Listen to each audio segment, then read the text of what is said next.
Broadcasting live from the Business Radio X studios in Phoenix, Arizona, it's time for Phoenix Business Radio, spotlighting the city's best businesses and the people who lead them. Good afternoon and welcome to Collaborative Connections radio show and podcast. I'm your host, Kelly Lorenzen. We're coming to you live from the comforts of our home offices while Karen Nowicki is producing the show at Phoenix Business Radio X inside Max 6. A lot of us are all around the country, so we're all in different time zones we were just talking about. So I want to introduce you to our guest today, and I will give you guys a little bit of a background. We have so many different industries. Well, a lot of us are in marketing, but we come from different backgrounds. We have different businesses. All of us are business owners. So I invited all of my guests today to be on with me because they have a good, I think they're going to have a good connection with each other. And I know my clients will love hearing from all of them and want to hire them after we have the show. So welcome everybody to the show. I'll start with you, Dina Patton, CEO of Dina Patton Consulting and Training. Thank you. Coaching. I say consulting because that's mine. That's bad. Welcome to the show. Can you tell us a little bit about you, and then I'll give, or you can tell about yourself, and then I'll tell you the connection. How about that? Yeah, sure. So I just celebrated my 20th year of my coaching and training company, and love serving leaders and business owners and helping them build their business systems, marketing, and leadership. And I love what I do. Thank you so much for being on. And Dina and I met at the Girls Rule Foundation nonprofit in Arizona, helping girls ages 12 to 18 learn the leadership skills we wished we would have known when we were kids. And I loved serving on your board and getting to know you and have hired you to help me. So I'm appreciative of that. So that's the background of how we know each other.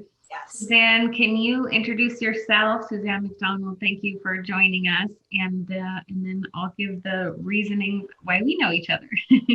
Yeah, fantastic. Thank you so much for having me. My name is Suzanne McDonald. I am the founder of, I'm a serial entrepreneur, I guess I should say that. My company is Angles and Insights, and we are marketing solutionists and education innovators.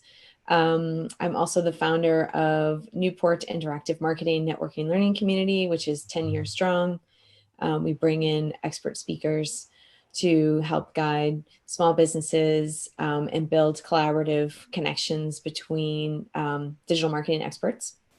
And I am also the founder, along with Marissa, of ROI in You, which it builds from Newport Interactive Marketing's digital experts and offers a transition between, let's say, a journalism degree or a marketing degree to being able to work very well at an agency and land a job very quickly.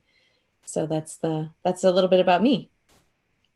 Thank you for being on with me. I always build each show around a client and then pick others that I think will collaborate well with each other. So Suzanne and I worked together over the last couple of months working on the ROI&U, and it is an amazing course for recent graduates who want to have a marketing job after, and I cannot wait to hire those interns, to hire those recent graduates after they go through your program.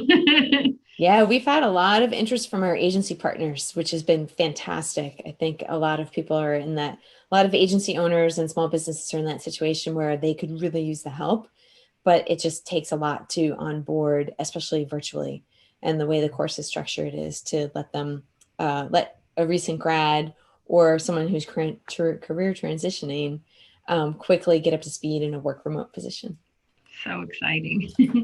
And Marissa, welcome to the show. Can you tell us a little bit about you? You and I are new to each other. I'm excited to meet you. So welcome. Oh, thank you. It's lovely to meet you. And thank you very much for having me. Right. So yes, I've been working with Suzanne. My background is in higher education. I have a PhD in the history of medicine. And that kind of started me on my current role and my current company, which I just started. So in the last year, and that's working with students on educational and professional goal setting and navigating those transition points between high school and college and what's next, whether it's grad school, internships, or their first jobs. So, and I guess my background in higher ed, I've also on the journey toward my PhD, I did a lot of other things as well, including being a consultant and working in the yachting industry and shipping out in order to fund my PhD. So I work with students who maybe are facing some obstacles about how to navigate them, or if it's a long-term goal, how to put the right steps in place and be flexible also. But just adding that kind of support, I think, to a student is really critical, especially with some of the challenges we're facing today. And I know a lot of people are facing some new obstacles in 2020. But I'm really excited because another aspect of my company has been working with Suzanne and translating expert knowledge into online course material. And so working with subject experts like Suzanne, small business owners and solopreneurs to form online courses and to make their expert knowledge digestible and accessible for students. So exciting. And you have a huge background all over the world, it sounds like, from I think Yale, right here, and then you traveled abroad and did all that. So what a cool background to be able to kind of bring that, worldly knowledge to students if they didn't get to do that, right? Or relate to the ones that did want to go and, be and travel and all that. And like, okay, now what are we going to do? So. Yeah, exactly. And a kind of, everything in good time approach too. I probably wanted to go abroad very early on, even in high school, but was really in the situation to do so. So it took many years, but just figuring out those steps and seeing how everything kind of works out together and works out for the best. Sometimes people need a little bit of perspective from somebody who's experienced that, certainly. Absolutely. Absolutely. Well, I am excited to have you all on. And as you can tell, we're all passionate about young people. We're passionate about helping people get into marketing careers. And I'm excited for the conversation. So, Dina, can you tell us a little bit about your business? And we'll go round robin. And along the way, I've told everybody that I'm offering marketing tips for, you've had a lot of experience in marketing and sales and coaching. So if you want to throw in some stories or some tips also, that would be great. So can you give us a little bit of your background and what you're passionate about and what you're doing right now? Yeah, well, my journey started in the entertainment industry in New York City. And I fell upon, I was working in Broadway, and I came across the marketing and PR department, and there was something magical about it. And I just thought it was so cool and so powerful and so creative to tell people stories out in the world. And I got involved with that marketing division. And at the young age of 24, I thought, I could do this. I'm going to open my own PR marketing company. And I did. And it was very successful in New York. And at 27, I actually sold it. And it became a global internet company that markets Broadway and off-Broadway internationally. And it's the #1 site in the world in its industry. And so it was a very fast entree into the world of marketing and PR. And then the first year of internet, jumping on that and really building out a website that did it on scale that no one's ever seen before. When you're in marketing and PR, for the most part, it's local. You want those clients locally, sometimes nationally, but to scale something like we did in 98, so after I sold that, helped them build that, then I opened my own business coaching business. And it's just, I really focus on 8 areas of business, and 3 of the 8 have to do with the marketing and sales piece. And, it's a piece that a lot of people are really scared of, or they resist, they don't like, they're uncomfortable. And for me, one of my biggest, I would say, satisfactions of being a coach is helping someone systemize their marketing, systemize their sales, and transforming their mindset around it so they're completely powerful and clear around their marketing and sales, because a lot of people, it scares them. So, so it's real, and it's where our revenue comes from. You're building a hobby. If you don't have marketing and sales in your business, you're building a hobby, not a business. So I really think I'm really passionate about people making the income and the impact that they want in their business.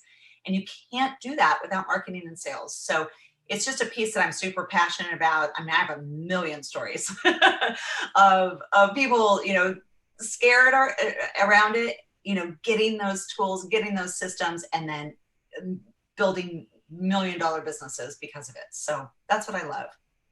Or getting, I find, and you and I talked about this, we get so stuck in our business that we're not thinking about the bigger picture, right? So why not outsource to somebody else? Why not, have the help, bring in the help from somebody else? So I loved having you help me, and I'm ready to have you help me again. Have put a couple of those systems in place, right? We can do it all day long for our clients, but doing it for our own businesses, you need that outsource. You need that other person. Yeah. And marketing is, what's great is once you get some foundational elements in your business, you can outsource marketing and sales. But as a CEO, these small businesses, you start a business with just yourself and maybe one employee, and then another and another, but yet all of us, you still have all those hats. So many entrepreneurs are so overwhelmed, and marketing is a big piece of that overwhelm, and sales is a big piece of that overwhelm. So to be able to outsource that to other people and trust that, and create the system so that you can outsource, is a really important piece of having a small business. Absolutely. And I know Suzanne knows a lot about that. We've been talking a lot about that. Good transition. Suzanne, tell us a little bit about, you did talk about NIM, as we call it for short, right? Mm-hmm. Networking piece. Tell us a little bit, and we talked about ROI and you is the, where recent graduates can go through your program, and then I get to hire them to help me do the marketing stuff. Tell us a little bit about Angles and Insights and how you started. Kind of some. Sure. Yeah. Well, it's interesting. What they say, when you're writing, you can't edit your own work because you can't see it. I think the same is true of marketing, right? Like, you're just so close, you can't really see it.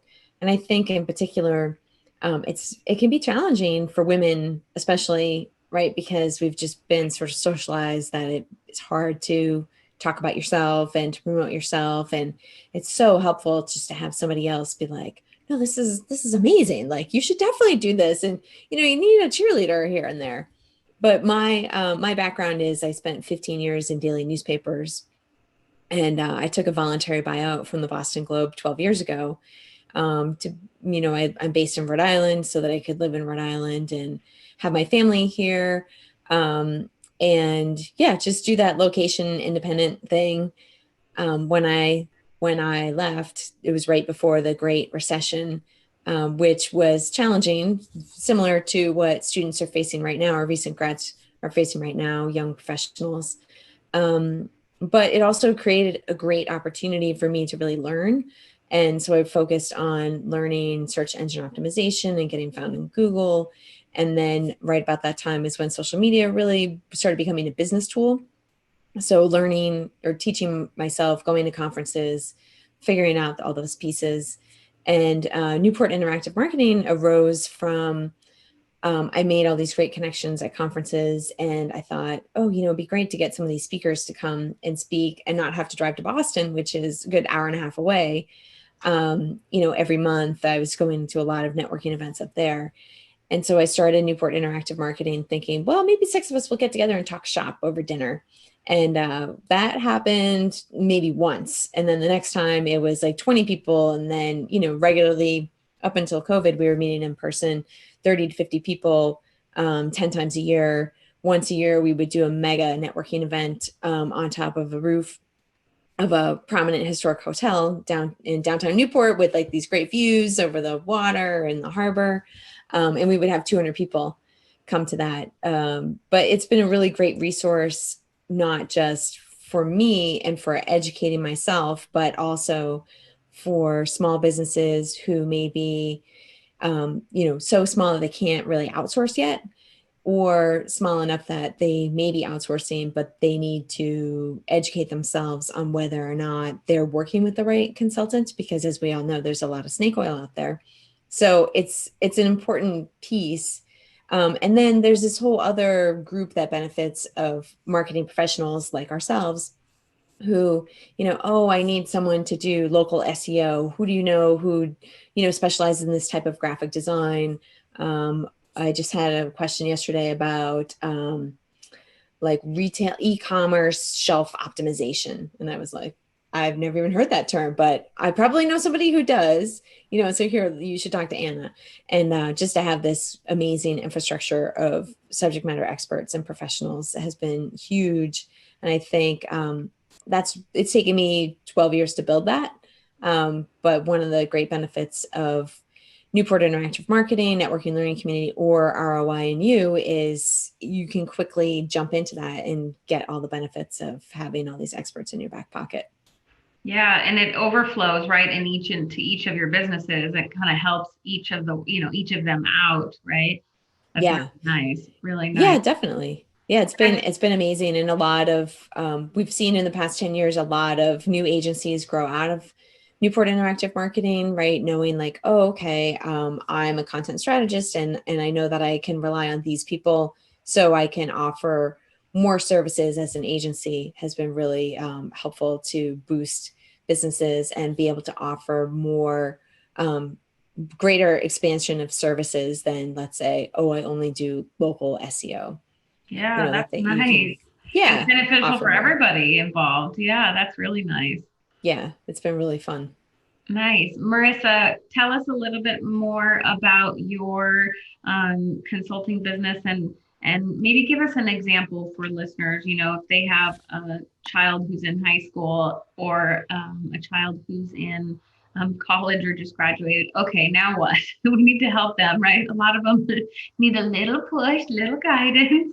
Right, a little push. I like to think that it's funny, I have an older brother, and he had, when he graduated from college, absolutely no idea what he wanted to do. And he moved to Boston, and he's, started working in finance, and he's absolutely fine. And he eventually got there. I was very much the opposite, though. I knew exactly what I wanted to do, but knew that it was going to take a little bit of time. So I became a consultant first for 2 years, working in downtown Boston. But the whole goal was to fund graduate studies at Oxford. I had done a semester abroad at Oxford while I was a student at Yale, and just absolutely fallen in love with the place. And, like 20-year-olds do, or, just thought, I'm coming back. I don't know what that means for a career path, but I'm going to get a master's in the history of medicine. So that was my take on it, but it took 2 years of hard work in a kind of, I was working for a healthcare consultancy doing disease management. So something completely different, but what a vital step it was for me to take that and realize, not really for me. I'm going, down the academic path anyway. So that's okay. But also it was great in terms of learning how to work with people, things that I actually then did use in my master's, and then eventually in my PhD as well, and in other career, other jobs that I took on in the meantime. So I would use that as an example with a student about, sometimes it's just a case of getting out there in the working world, getting your feet wet, realizing even if it's what you don't want to do, you come back to that original goal with more resolve. And if anything, it kind of focuses you a little bit in terms of your interests and your skills. So one thing I do with students is work on application management. Again, sometimes, and just breaking down these really long-term goals. So if a student, I have one student who's applying for graduate school next year. It's actually not that long-term a goal, but he's now looking at, we're doing a comparative analysis of graduate schools. Where do you think, and especially this year, it's kind of difficult to do from afar. So where do you think you'd like to live for that period of time? And kind of looking at all of the small decisions that make up one really big decision. I think that's really important. That's certainly something I learned in a PhD. In order to attain something like a 5-year plan or a 5-year goal, you have to break it down. It's, it seems really essential, but often people have a hard time just getting past the first step of what do I want to do? So it's just setting these small manageable goals and holding a student accountable for them as well. It's not necessarily things that your parents couldn't tell you, but sometimes your parents can't tell you those things because there's a lot of tension, and it gets very fraught, I know, in households when there are conversations about the future. So it's the idea of being a kind of objective third party with also experience in different industries and also higher education as well. So that's kind of what I bring to the table. So yeah, just working through those big long-term goals, or for example, application management, how you go about starting something like that. And I know especially college and undergraduate applications are subject that there's been a lot of chat about lately, but it's more about managing the process of it. Yeah, I can imagine. I mean, it's hard enough for, somebody our age trying to go, apply for a job, right? And we're trying to manage all of that. But can you imagine somebody who hasn't had any of that experience and now they're trying to manage all of that? It's nice to have somebody to help them with that. It's not their parent and bugging them, right? Right. Yeah. Sometimes it needs to come from a different source. Yeah. Well, and if you think about it, right, other than what's a bigger, because my sister went to grad school and was having some doubts halfway through, and she's like, I'm going into all this debt. And I was like, that's the same amount of debt that people spend on a car. Like, this, yes, it seems like an enormous amount of debt, but relatively speaking, and what is that going to do to further you in your career? And halfway doesn't get you the car, right? It gets you like a steering wheel. So where are you going to go with the steering wheel? But I think it's important to think about what a huge investment graduate school in particular, or undergrad, really is, and to have someone like Marissa really guide you through that process. One of my roles is I'm board president of a school that I founded. It's an elementary school, right? But like helping parents understand what's involved and what's a reasonable expectation, right? If you haven't done it before, it's really helpful to have somebody like Marissa who has done this many, many times, and to get her expertise. And again, like you said, Kelly, the nag factor, right? Or is what I call the parental fight factor. And I'm not even there yet. My child's only going to be 8. Oh, it's coming and probably sooner than later. As I'm seeing with my freshman year in high school, I can't imagine trying to help him with that without getting, him frustrated and rolling his eyes at me every 5 seconds. It's like, it's basically outsourcing, just like we would with Tadina, just like outsourcing to a coach, outsourcing to, somebody to teach you put the strategies in place, right? Or outsource to Suzanne, to have you help them learn the skills, or outsource to me if you don't have time to do it and I'll just do it for you, it's just outsourcing. It's the same thing for the kids. Like, have somebody else help with that so you can maintain your relationship, right? It's Dina, I'm sure you see that with a lot of your clients. If they start to grow and they're trying to have help, and they're trying to have their spouse help or this person's help, and what do they say, and what do they, who's saying what? And I'm sure you're like, okay, let's leave them alone and let's focus on, your goals. And same thing, I'm sure, Marissa, like your 5-year goals. What's your 1-year goal? What are you doing right now? I mean, it all kind of goes together. I mean, the main takeaway for me is, it doesn't matter what you're involved in, whether, what kind of business you're in, if you're a student, if you need a coach or marketing, it's like, just outsource it. Just have somebody else help you. Well, you're speaking to what I call your brilliant lane. You know, we all have so much brilliance and so much greatness, but when it gets super diluted and strained and stretched, it's not valuable, right? It's not alive. And so one of the biggest pieces, I mean, outsourcing, teaching people how to outsource and hire the right outsource partners and contractors is, you know, a big piece of that.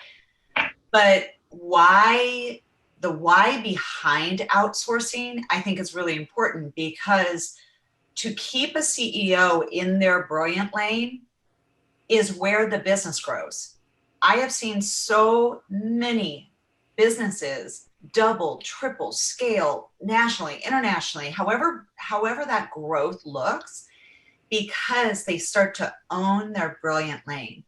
And whether that's outsourcing marketing or outside sourcing hiring, I have a client right now, they only have 7 employees, but they're hiring 2 to 3 per year. And if y'all know, hiring is super stressful. It can be months by the time you write the ads, do the interviews, hire them and onboard them, it's a month. So, it can be very derailing for someone in your business, whether it's you or someone else that isn't in HR. So the key to outsourcing is the why behind it. It's because not only do I want the CEOs and the business owners to be in their brilliant lane as often and as much as possible. That's where this business has the biggest impact and how you create the biggest income. But the same thing with your employees. In fact, ironically, in 20 years, I've never had a Boston client, and I have 2 right now. You guys are like, we're talking about that. Isn't that funny? Years. See why I connected you? It's so weird. But one of them, you know, they had that huge realization of like, oh my gosh, we've got to outsource so that all of us, and the smaller the team you have, the more important everyone is in their brilliant lane. It's so important. That's where your business grows. But it's opposite. People's mindset is opposite. It's like, let's see how much stuff we can put on their plate. It's like, no. That's not where you get brilliance and grow a great business. Not at all. I know. I said to my girls, we call them my girls, my team, I said, there is no reason why we shouldn't all be doing what we love. So don't, if there's something that I'm giving you that you don't love to do or you're not good at, tell me. I'll move it. I'll hire somebody else. I don't want them, hitting their head against the wall and wasting their time and getting frustrated or, there's no reason for it. I'm like, if you don't love it, then let's move on. I'll hire somebody to do that, and you tell me what you love, and let's keep going. Suzanne, you had something you were going to say? Oh yeah, no, I was just going to say, I hear that all the time from my small business owners who are part of Newport Interactive Marketing. Like, oh, I really need an intern. And for the most part, I say, you know what, unless you have a plan ready for them, that you can hand them a booklet and say, this is what I need you to do this week, today, this month, and have it mapped out for the next quarter, it's going to be really hard. It's going to take a ton of your time to manage that person. And that's one of the components of ROI and You is we have a practicum section where they're working with small businesses so they can really exercise the skills that they've learned. So it's a 7-week course, and then it rolls into a month-ish long internship working with a really small business, so that it's like, okay, now apply everything you've learned. So when you go into the agency, you're like, oh, okay. Like, first of all, they know what you've accomplished independently, but also that you can bring ideas to the table. This is what worked well in my internship. And then in my cohort, another intern tried this or that or whatever. And because I think one thing that is particularly true of agencies and marketing, I was just saying this yesterday, there's no perfect answer, right? Like, it's kind of, you make a hypothesis and you test it, right? So I think a lot of higher ed is built around, and Marissa, you can comment on this better, but from having taught semester-long classes, there's a lot of pressure of like, okay, this is the structure, this is what you need to do, and it's very prescriptive. And then when you get into the working world, particularly with digital marketing, it's like the opposite of prescriptive, right? You kind of take a shot and see how it works out. But I just think it's really interesting how all that has evolved. Yeah, I know it is, and you can't keep up with it. I just did a blog post, like, everybody asks, what should I be doing for marketing? Well, I can give you the timeless things. You should always show up. You should always be consistent, right? Everything's changing constantly. So like you said, if they learn something in school, and then a year later they try to go get a job at a marketing agency, that particular thing may not have translated very well, right?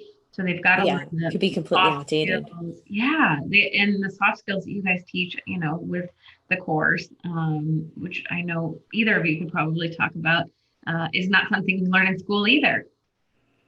Right. Yeah, I can speak to that a little bit. I think that was what was so critical about working in those soft skills and making sure that the course was as interactive as possible, and a lot of emphasis on team building, time management, responding to criticism, interacting even with a kind of high level business owners. So all of these skills, soft skills, are kind of baked into the course. And it's something that we're really excited about, because it's really throwing the students into what it means to work as a marketing team. And it's wonderful. And especially, again, taking into account how everyone's working remotely as well, it is what they will be doing. And in terms of presenting, and the goal is at the end of the course to have a client-ready portfolio of work that they've produced as well. So they're really kind of getting to play around and work through a bunch of issues and learn a bunch of skills, and then take them and grow and grow and grow. And as Suzanne mentioned, that's, through both the coursework, which leads to the internship and then leads to placement, hopefully. So yeah, that's awesome. Well, just even having a little bit of the training taken off our plates, right, as business owners, and not having to go.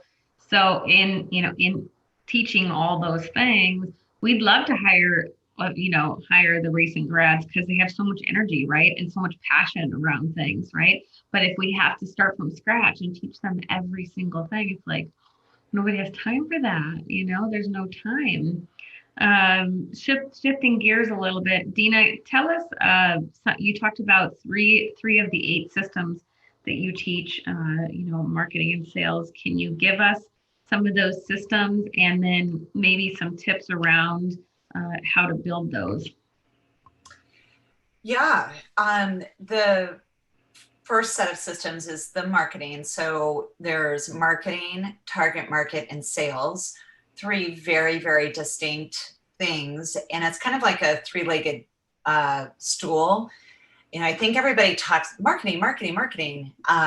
But if you don't understand your target market, who they are, how they consume their marketing, where they hang out, what they read, then your marketing can be so ineffective. You can spend a ton of money on marketing and it doesn't land for your target market because you don't know them. You don't know who they are, where they are. So that target market, super important to have systems to understand them and be relevant and know them. Of course, the marketing system.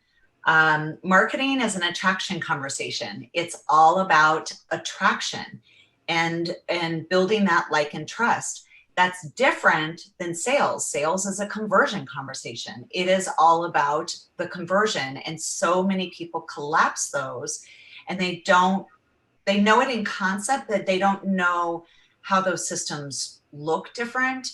A marketing system has to be worked every day. You're doing some kind of outreach to build attraction with your target market every day, if not every other day. And that, and there's a schedule to it, and there's a system to it, and there might be a team, maybe 3 different people are working on that. So that's marketing, reaching your target market. Sales, it's really, I'm really passionate about sales and people being empowered around their sales, because it is what makes our businesses go. I love when people go from a place of like, I don't know my numbers, I don't know my sales game, I don't know what a sales system is, to I know my numbers, I know my game, I know what my sales system is, and I can train someone like that. And that is so powerful when small business owners can say that.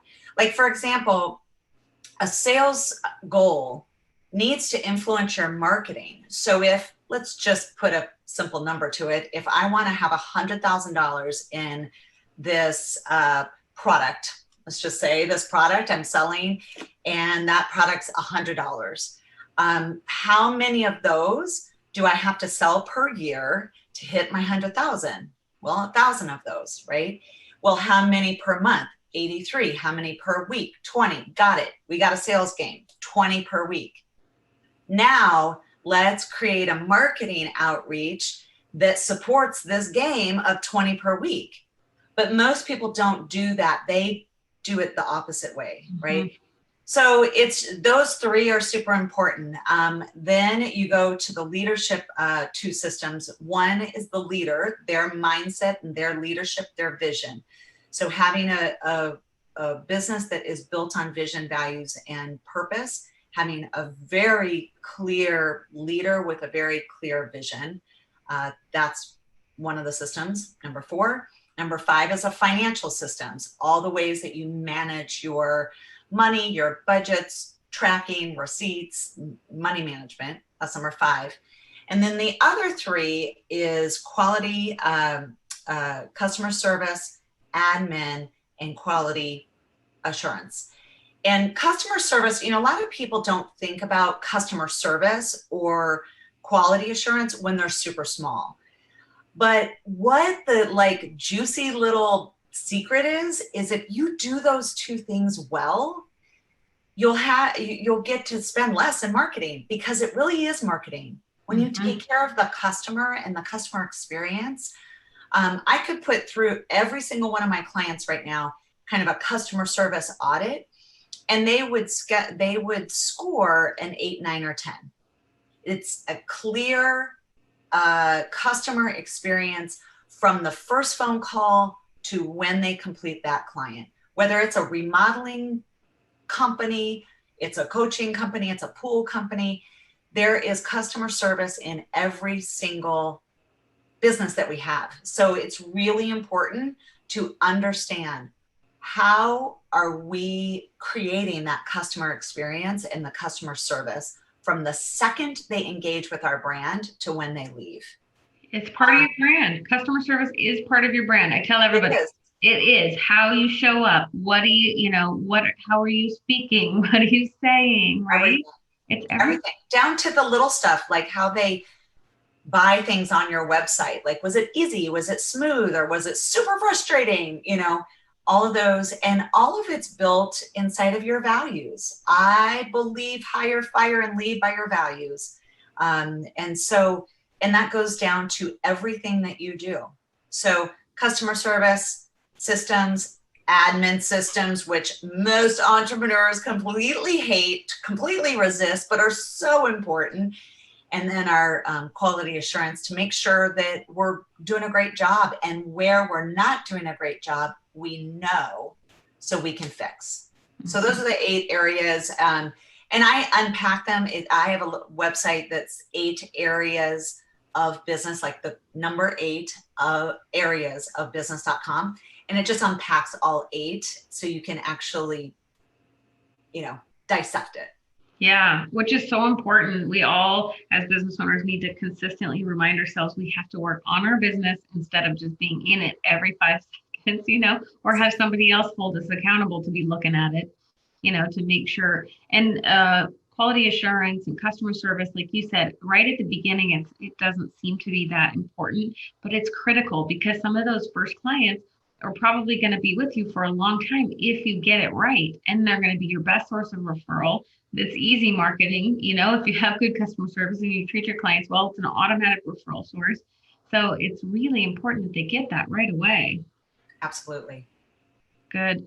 So if you could give, Suzanne, you've been doing a lot of marketing for a lot of clients for a long time, and even, writing for the Boston Globe. Can you give us three tips, three things that people should be focused on when they're thinking of marketing success? Well, like Dina said, knowing who your audience is really important. And one of the things I like to say is if we triangulate from what you have to offer, whether it's a product or service, and what your target market is interested in, and then finding that overlap. If you think of like a Venn diagram, what's that overlap of how you can help them. I'm always, in all of my marketing, I'm always going for value add. What value can we bring? So when we're actually marketing anything, Newport Interactive Marketing, we've developed what we call a tip card. And what that is our speaker will give a tip. So if your only interaction with Newport Interactive Marketing is just seeing something that we've posted, there's some value you can take away from that. And I'm always looking for, okay, what's that piece that we can help and help guide a better decision? Because when you're making a purchase, when you're investing, it's really important to be informed. And I feel that the brands who are super informative, and whether or not you are going to make the sale or not, right? Like if you're going to make a sale and somebody's not going to be happy, that's probably not good for your brand overall. So the more you can educate them, like this is what we do really well. So for example, Angles and Insights, we work a lot in health, wellness, and education. And that just happens to, we've also worked with startups. We've worked with international companies coming into the US. But our goal really is to be able to work with brands who are passionate about helping people and making their lives better, so we're not like doing alcohol and, cigarettes and stuff like that, but really, like bringing broadband internet to rural communities, things that especially now are really, really important. Those are things that we can be passionate about. But approaching, it was interesting. I did an interview this weekend and the person I was interviewing asked me like, so you don't have a traditional marketing background? And I was like, no, like I have 2 journalism degrees. And so coming at it from the sense of curiosity, and now I consider myself a brand journalist, and figuring out, okay, well, what is it that target audience is really, how are we going to help them? And, ideally they're working with our clients. Our clients are providing the exact right solution for them. But even if they aren't, we've created value in the world. There's just so much, I'm sure everybody feels this way. There's just so much noise out there that I think life would be so much better if we all just kind of focused on like, what do I have to offer? And so the book, The Go-Giver, was one of the books that I interviewed a 23-year-old accountant who has a significant reading habit. And he was talking about the Go-Giver and how that really changed his whole perspective on just life and his career and things like that. And I was like, oh yeah, that's a really good point. That's something that I've applied through marketing, and that's what I think marketing should be about.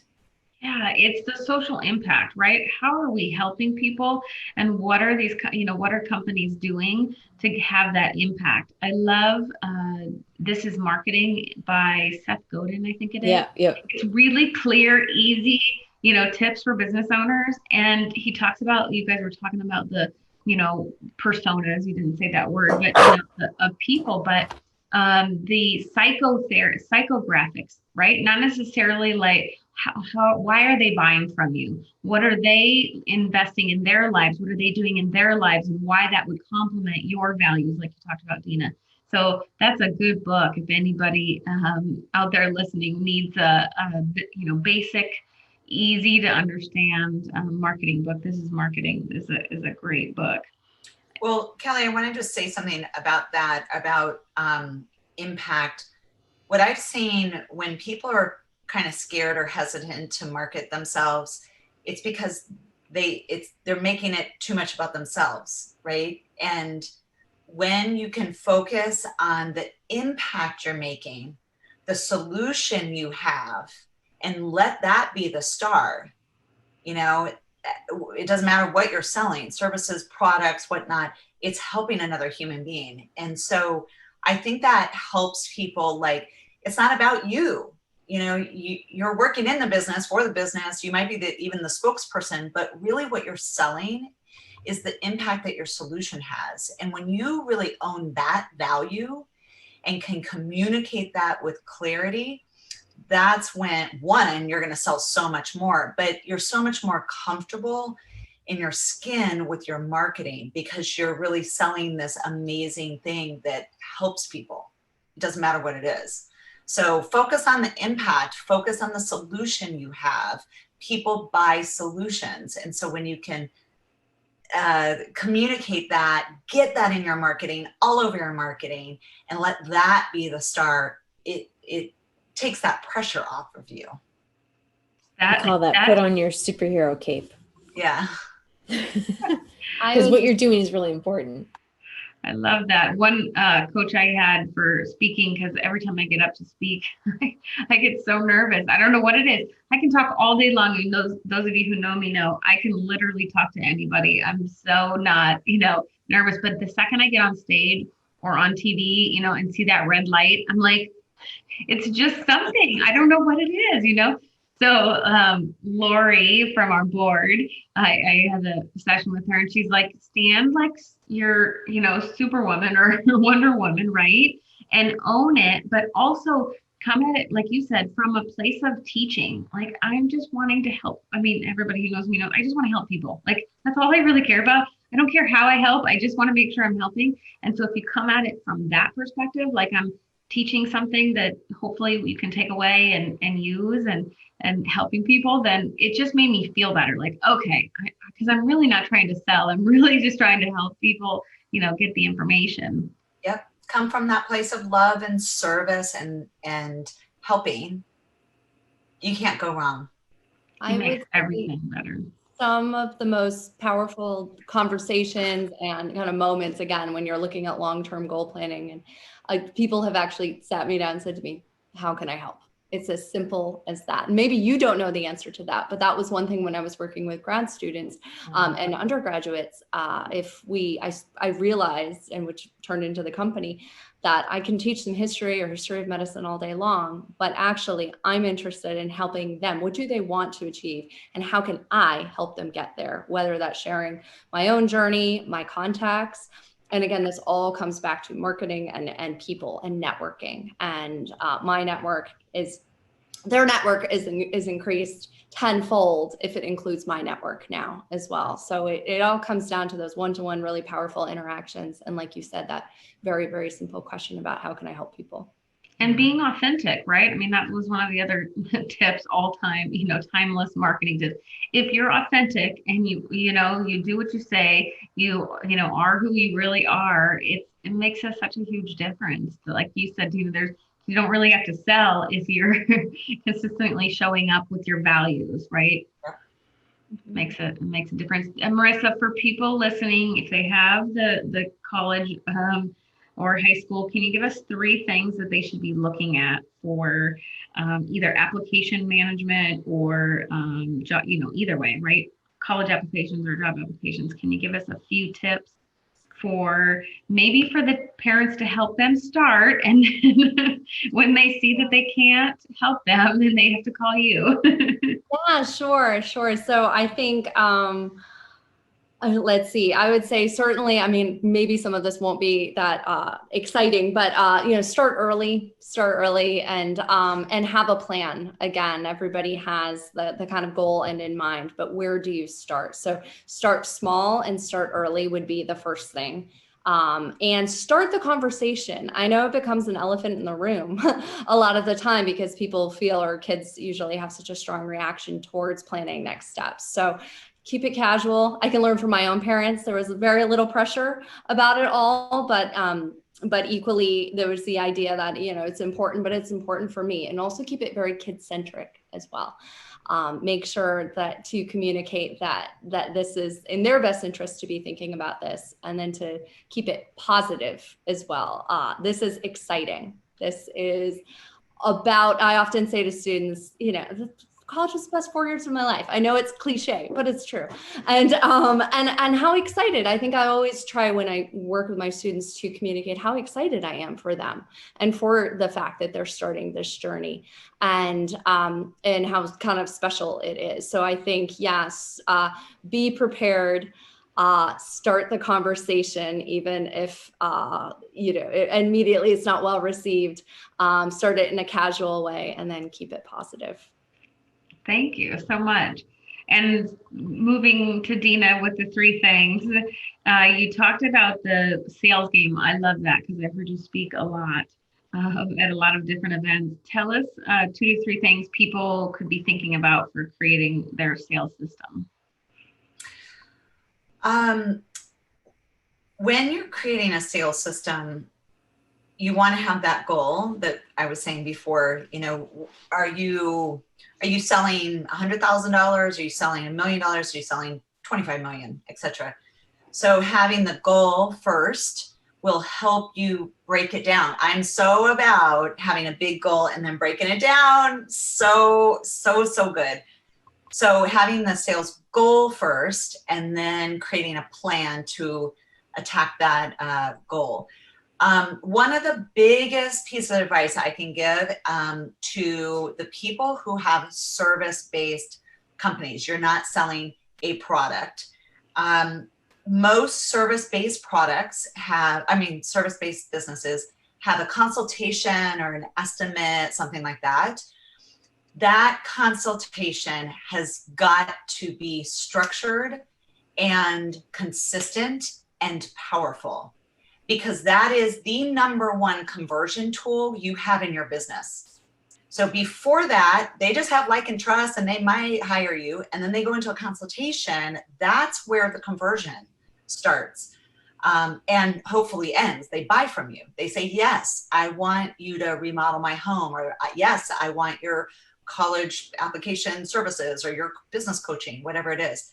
So the biggest, one of the consistent things over 20 years that has not improved is a broken consultation, where they're closing 1 or 2 out of 5. You should be closing 4 or 5 out of 5, or you have a broken consultation. So that's a piece of having a very clear consultation that helps really move that client into what you're selling. Again, I'm always a big fan of authenticity. You're not pushing them into it. If you did your marketing right, they already came in the right client. You just give a really clean, clear, effective consultation that is easy for them to say, yes, that's what I want. But most people don't. So we clean up that consultation. I'm telling you, you go from closing 2 out of 5 to closing 4 out of 5. You just doubled your business. Mm-hmm. So that's a really, really effective thing to do. And then the third tip is make it easy for people to buy from you, whether they're buying things online or through a consultation or Amazon or whatever your thing is. Don't make people work to buy from you. Make it easy, make it clean, make it clear. And again, it sounds simple, but a lot of people don't. They forget to put a link, or they don't tell you how to buy, or they make it really hard and it's 5 steps when it should be 1. So those are my quick and easy ones. Those are amazing. And one of my favorites that you always talk about is having a link to your calendar instead of going back and forth 50 times. I did that. You were going to say that, Suzanne? Yep. You can book me, Calendly. They're free. Yes. So quick, so easy, and a game changer. And then also make it clear when you set it up what format that's going to be, whether it's going to be a phone call or a Zoom, because people are busy. If they're expecting a phone call, they're maybe not looking at their email, especially working from home. Right. This just came up today that was like, okay. Oh, I didn't know it was a Zoom, or I didn't know it was a call. Yeah. Or you didn't send me the Zoom invite early enough. Things like that. I think it's really important to kind of make it easy, get on people's calendars. Obviously, things come up, you need to change it, but at least you have that placeholder. That's a really important piece. And if people need to change, they can, but to really encourage that conversion point, if it makes sense for your business that you need to actually get on a call or a Zoom, that's really, really important. Yeah. That's for sure. Everybody needs to know that. Yeah. Can you believe we're 55 minutes into an amazing conversation? Lots of nuggets. Suzanne, any last few tips for emerging professionals, somebody maybe who wants to switch, from something else into marketing, especially now with everything, going virtual, or recent grads? Do you have any last minute thoughts on that? Yeah. Well, it's been really interesting because I've been doing a series of interviews with digital marketing experts. Um, like I said, I had a great conversation with a 23-year-old accountant, which is kind of like the opposite of marketing, but ultimately he had such great insights and just an old soul. And I said, all right, I definitely need to get you on the podcast. So I've been doing these podcasts and Facebook Lives. So if you go to facebook.com/own my ROI, or go to www.roinu, and that's the letters except for the IN. But there's so many great insights. Like every conversation I've had, that there's some amazing tips and nuggets here, just like today, that you can grasp. And, when you're walking your dog, or like going for a walk, or, or a run, or, to take the time to cast a wide net, because there's so many little nuggets and insights out there. And it's so easy to get that. One thing that Brandon, the accountant, and I talked about this week was how much more accessible all this information is, like audiobooks, all these things. When I was in college, like you went to the library, or you bought a book from like Barnes and Noble. Like Amazon didn't exist. You know what I mean? So just take advantage. Another big thing is to start early, and things always seem to take longer than you think. So to start early, and really be thinking, okay, what, like Marissa said, like what is the next step? How do I move? I'd say move the ball down the field. At the end of the day, if you like, okay, it was like a half a yard line, like, all right, that's great, because it's a big field out there. And no matter what your goals are, it's probably going to take a lot longer than you think. So to really get started early, and it'll help differentiate yourself as well. Absolutely. And so your website, ROIIN, and then the letter U.com is what you were saying. And then what's your email so everybody knows how to reach you? Yeah, you could do sue@roinu.com. Thank you so much. Or Sue at Ingleson Insights.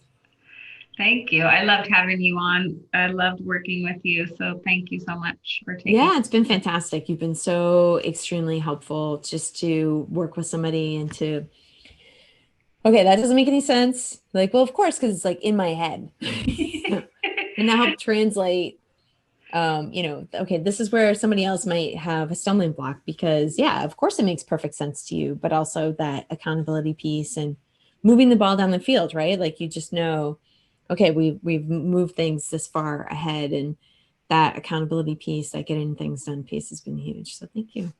Thank you so much. Marissa, how can people get a hold of you? Sure. So the website is forthcoming because I'm working on it. But so my company is called Corinthian Spirit Consulting, but probably the best way to reach me would be through LinkedIn.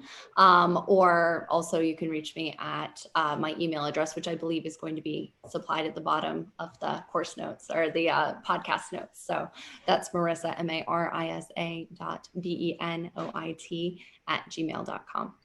Thank you. Go ahead. Sure. It was nice to meet you. It was lovely to meet you too. And I really appreciate this conversation. It's been really interesting and insightful. Thank you. You're welcome. You're welcome. Dina, how can people get a hold of you?